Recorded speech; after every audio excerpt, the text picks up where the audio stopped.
नमस्कार दोस्तों, जय श्री राम।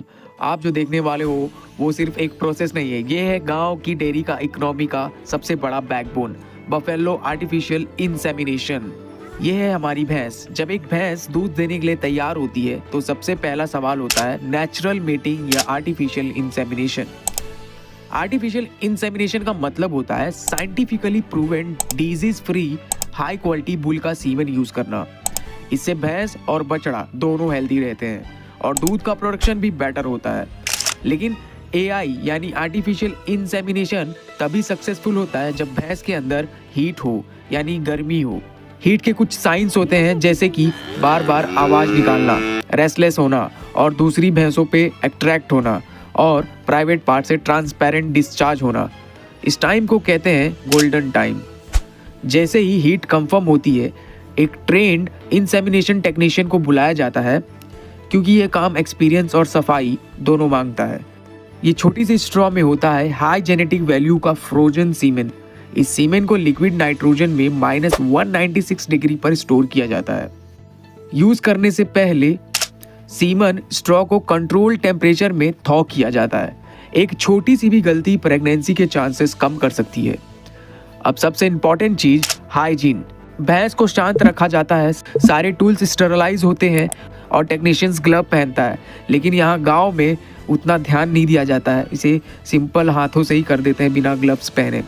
अब सीमन को एक स्पेशल एआई गन के थ्रू केयरफुली रिप्रोडक्टिव ट्रैक्ट में डिपॉजिट किया जाता है। ये प्रोसेस बिल्कुल नेचुरल जैसा होता है, बस डिफरेंस इतना है कि ये प्योर साइंस के कंट्रोल में होता है। प्रोसेस के बाद भैंस को रेस्ट दिया जाता है।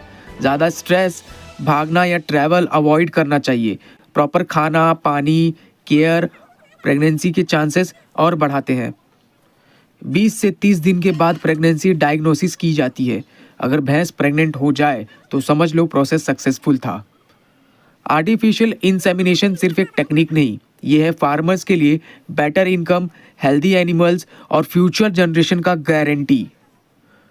आज आपने देखा भैंस में आर्टिफिशियल इंसेमिनेशन का पूरा प्रोसेस, सिंपल, सेफ और साइंटिफिक।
मिलते हैं नेक्स्ट वीडियो में, तब तक के लिए जय श्री राम।